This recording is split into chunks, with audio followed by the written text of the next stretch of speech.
Hello, welcome to my channel. This is Aesthetic Wears. In this place you learn how to make different outfits. So today we'll be making this kimono dress with a bell sleeve. If this is what you want to learn, stay tuned. So first we start by cutting our desired material for the cutting of the outfit. First, you get the length of your gown. This is a short gown, a length 39, but we rounded it up to 40 because the person is a bit hippie. And to get the width, we divided by the hip by 4, and added our seam allowance and our sewing allowance, ease allowance, sorry. So here we are measuring the length of the outfit, which is 40.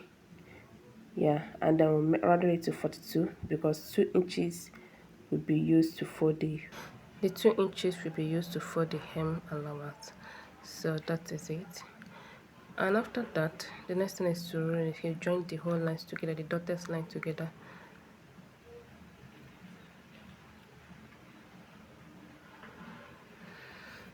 Now we are heading over to get the armhole length. For this I'm using 9.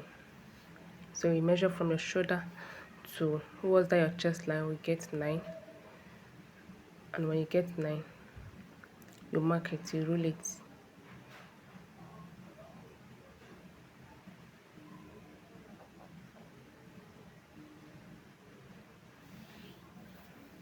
Then from there your chest line, you have to input your waist measurements.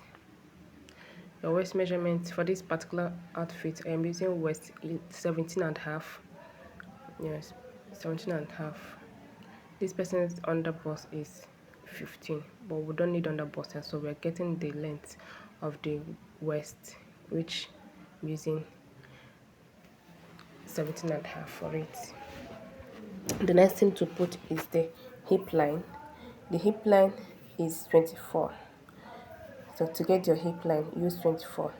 At some point, you can use 25 because here in this particular video, I used 24. I later found out that the 24 wasn't that okay for me, so I have to reduce it by 1 inch, making it 25. So that is it. Now to cut the neckline, I used 3 by 2. The width is 3, the depth is 2. The next thing to do right now is to carve it out. You give it an arc or a circular curve. That's for the neckline. The next thing is to measure the 8 inches from there, bring it down to your chest line, then roll it. That's where you're going to mark your armhole.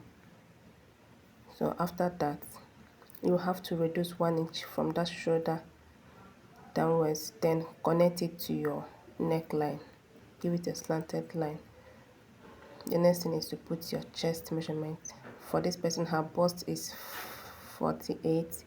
Then you divide it by 4, sorry. Then input your measurements. For this person, I added extra 2.5 inches allowance because I don't want it to be tight or a bodycon dress. Yeah, it's a free dress. So I added 2.5 inch. 1 inch is for sewing allowance, 1.5 is for ease allowance.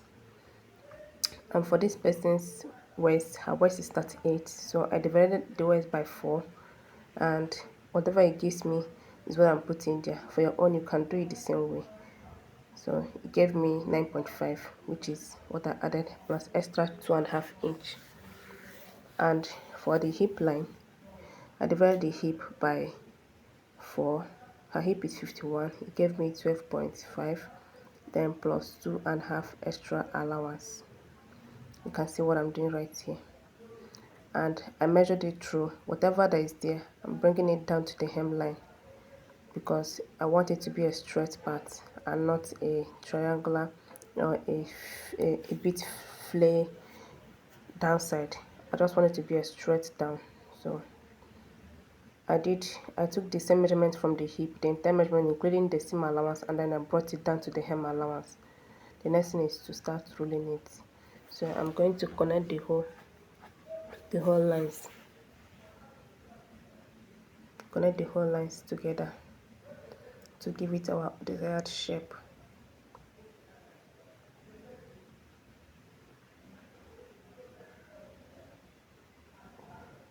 So there's something that happened here from this waistline.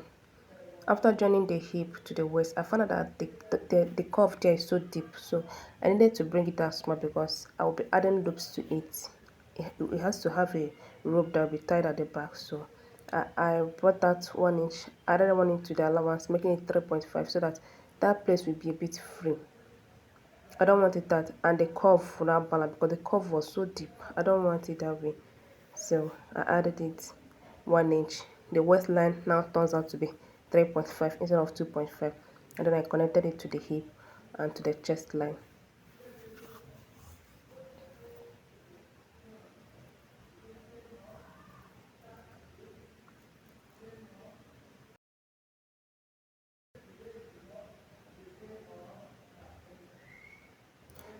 This was that 1 inch that I told you I reduced from the hip side. So the next thing is to get our armhole. So from the shoulder to the chest line, we divided by two because it was 9 and then we reduce it by 1. It was remaining 8. So from that 8, we're going by half inch, then connect it from that our chest point to the shoulder. From that place, we measured our bust and the added allowance, connected it to the shoulder, then we'll trim it out. Mind you, this is folded into 4. The front and back, they are together. So that's why we are cutting first the back side, the back neckline, which was 2 inches by depth, and I used 3 inches for the width. That's for the both back and front. So now we are going to cut it. Going to trim it out.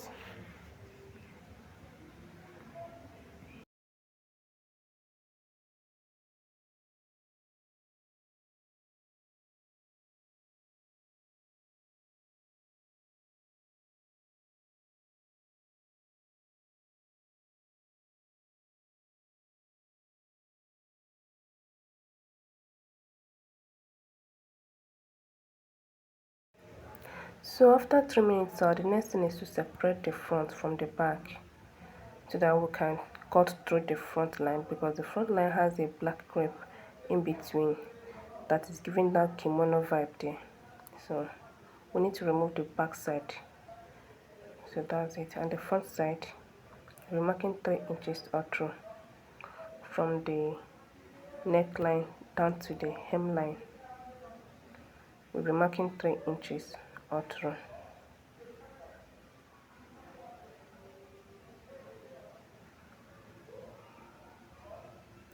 Because that black crepe in between is going to be 6 inches in total, and this material is unfold, so if we should deduct this 3 inches, opening it, we will have 6 inches space.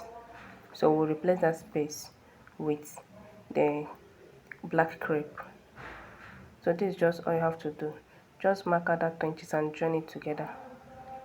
There's no difficult thing here. Join it from that your from the neckline. You can see from that shoulder part, join it all through straight to the hemline.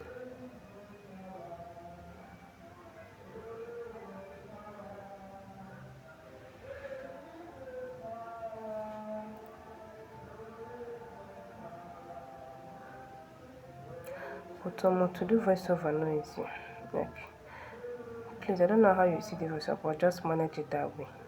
If you pay so much attention, you understand what I mean. This is my first time doing voiceover, this kind of voiceover, so I'm finding it a bit difficult. But don't worry, with time, I'm going to normalize.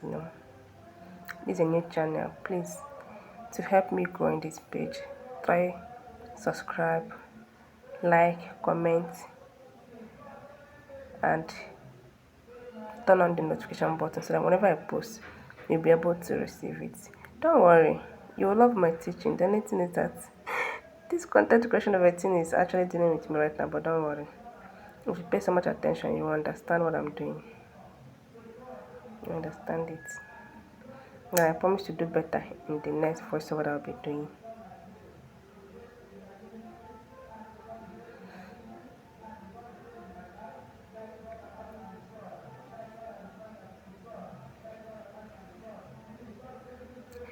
So the next thing we'll be doing right now is to get the back side, place it place it together with the front side, because like I said earlier, the side will be having loops, so I will be lacing it. In that place I have to take the part, I'll be adding the loops to it. I don't want, after joining together, I will start measuring again. I just want to give that notch right now, so I don't have to start doing calculations again, trying to use my tape to get the other place to do it.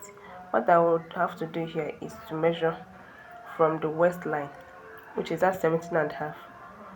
I will measure 1 inch upwards, and then I will measure 1 inch from that waistline, sorry, 1.5 inch downwards and 1.5 inch upwards.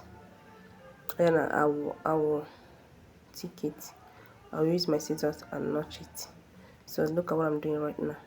From that waistline, that line that I drew at the waistline, I'm coming up by 1.5 inch, and then from it I'm coming down by 1.5 inch also. And then I will notch the 3 lines. I will notch the 3 lines. That's where I'll be attaching my loops when I'm sewing. We'll get to the sewing part, you're going to see what I'm doing.